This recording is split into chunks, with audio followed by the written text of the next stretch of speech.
नमस्कार। डॉक्टर एटली में आप सभी का स्वागत है। डॉक्टर एटली में आप हमेशा ही आयुर्वेद और अपनी बीमारी और स्वास्थ्य के बारे में जानते रहते हैं। तो आज हम आप जी के लिए एक ऐसा टॉपिक लेकर आए हैं जो आपके लिए और बीमार लोगों के लिए अति अंतम जरूरी है। वो है कि जब हम बीमार होते हैं तो हमारी बीमारी आपके मन पे भी और आपके भाव में भी प्रवेश कर जाती है। अकेला शरीर बीमार हो कोई बात नहीं, लेकिन जब बीमारी आपकी आपके मन पर भी हावी हो जाती है और आपके भाव में भी हावी हो जाती है तो आपका जल्दी स्वस्थ होना मुश्किल हो जाता है। तो ऐसे में हम अपने कॉन्फिडेंट को, अपने आत्मविश्वास को बीमारी में कैसे अप करेंगे, इस विषय के बारे में हम आपसे बात करेंगे। बीमारी तो है, आना जाना तो है बीमारी का, बीमारी आएगी बीमारी जाएगी, लेकिन बीमारी के साथ जब आप डोल जाते हैं, जहां बीमारी के साथ आप अपने इम्यून सिस्टम के साथ साथ अपने कॉन्फिडेंट को भी लूज कर देते हैं, उस टाइम बहुत नुकसान होता है। सभी को हमारा निवेदन है कि इस विषय को बड़ी गंभीरता से आपने सुनना है, गंभीरता से इस पे ध्यान देना है कि जब भी बीमारी हो हमारा कॉन्फिडेंट, हमारा चित्त शरीर है जो वो स्वस्थ रहे, हमारे भाव स्वस्थ रहे। देखिए, आप छोटे बच्चे की ओर ध्यान दें। छोटा बच्चा बीमार हुआ, वो अपने मन से कभी बीमार नहीं होता, वो अपने भाव से कभी बीमार नहीं होता, वो बीमार होता है शरीर से। तो उसकी जो देखभाल मां कर रही होती है, उसको पता होता है कि मेरा बच्चा बीमार है, तो मां का भाव शरीर, चित्त शरीर दोनों बीमार पड़ जाते हैं। बच्चा नहीं पड़ा, बच्चे ने ठीक हो जाना है, बच्चा सुबह ठीक हो जाएगा।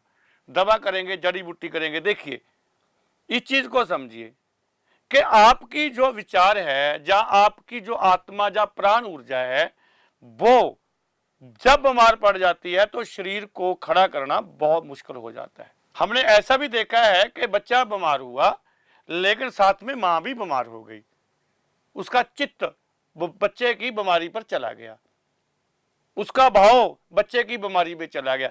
तो ऐसे में हम क्या करेंगे? ये विधि रत्नावली और अगस्त ऋषि और पतंजलि की विधियों में खास दी जाती है कि आपने अपने चित्त से नहीं गिरना, बीमारी में इलाज करना है। एक और अडंबना की बात बता देते हैं इस युग में, अभी के युग में, कि हमने अपने कॉन्फिडेंट को, अपने चित्त को और अपने भाव को डॉक्टरों के हवाले कर दिया, वैद्यों के हवाले कर दिया। हमने कभी अपनी बीमारी पे, अपने शरीर पे, अपने चित्त पे, अपने भाव पे ध्यान ही नहीं दिया। हमारा शरीर गड़बड़ कर रहा है, हम डोलते हैं तो डॉक्टर को फोन लगाते हैं कि अब क्या होगा, ऐसा हो रहा है। वो कहता कुछ नहीं होगा, आप गर्म पानी ले लो, ऐसे लो। उसके बोलों से आप खड़े हो जाते हैं। उन बोलों ने क्या किया? आपके चित्त शरीर को एक ऊर्जा दी, भाव शरीर को एक ऊर्जा दी, तो आपका वो इफेक्ट आपके शरीर पे आया कि हाँ मैं ठीक है। ऐसा भी सोच सकते हैं आप। देखिए, आप बीमार हैं, जब तक आप किसी वैद्य के पास या डॉक्टर के पास नहीं जाते तो आप डोलते रहते हैं। डॉक्टर के पास गए तो उन्होंने क्या किया? आपको दवा दी तो आप रिलैक्स हुए। क्या हुआ? पहले जो मन डोल रहा था, भाव डोल रहे थे, आपके भावों में गड़बड़ थी, तो डॉक्टर की दवा ने या उसके चेकअप ने आपको सही कर दिया। बहुत गंभीर विषय है, इस चीज को जानिए। हम अपने आप को इसमें कैसे निपुण करें, अपने आप में कैसे इसको सही करें कि हमारा शरीर तो बीमार है लेकिन मानसिक तौर पे और भाव पे हमारे इस पे कोई इफेक्ट ना पड़े।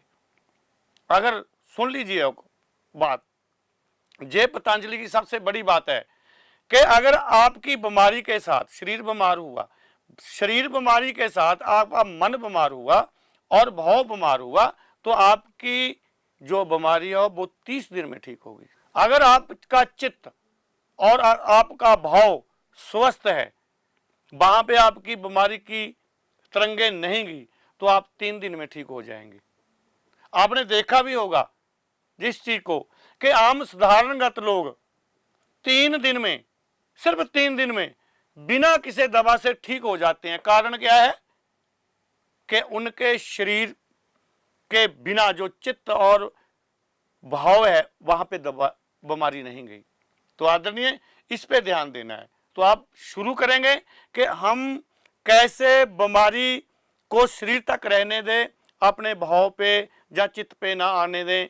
इसके लिए थोड़ी सी आपको पतंजलि के अनुसार जानकारी, जहां कह दिया गांव में भी हमने देखा है कि बीमार है तो बहुत सारे लोग उसको मिलने आए। वो क्यों मिलने आते हैं? कोई आपका रिश्तेदार बीमार हुआ या आप बीमार हुए तो बहुत सारे लोग जो आपसे जुड़े हैं प्रेम भाव से आपकी बीमारी के लिए पूछने आते हैं कि भाई ठीक है अब। तो जब वो आते हैं तो आप रिलैक्स भी होते हैं, अच्छे भी होते हैं। क्या हुआ? आपका जो चित्त बीमार था, भाव बीमार था, वो अप हो गया, वो स्वस्थ हो गया। वो कहते हैं ठीक, अब मैं कुछ अच्छा रिलीफ कर रहा हूं। तो हमने क्या करना है? अगर बीमारी है, टाइम से आपने दवा लेनी है और अपने चित्त को और शरीर को और भाव को, तीन चीजों पे आपने फोकस देना है, ध्यान देना है। आप सीधा लेटना है। सीधा लेटकर आपने अपनी बॉडी को कहना है मेरा शरीर स्वस्थ हो रहा है, मेरा शरीर स्वस्थ हो रहा है, मेरा शरीर स्वस्थ हो रहा है।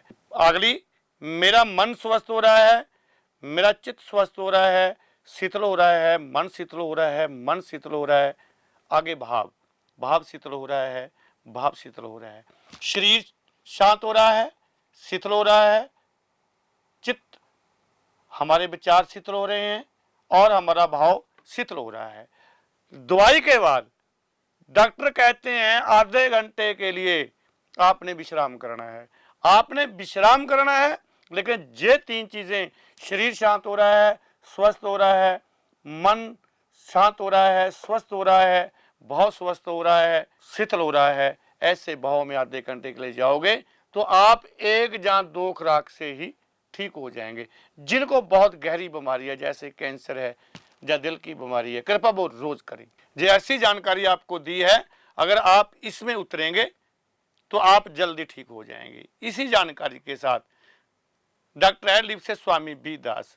और अच्छी जानकारी के लिए और इससे भी बढ़िया जानकारी के लिए आप हमें सब्सक्राइब करें, लाइक करें, फॉलो करें कि अगली जानकारी आपके मोबाइल पे, आपके घर में तुरंत कॉल आ जाए। इसी जानकारी के साथ स्वामी बी दास, नमस्कार।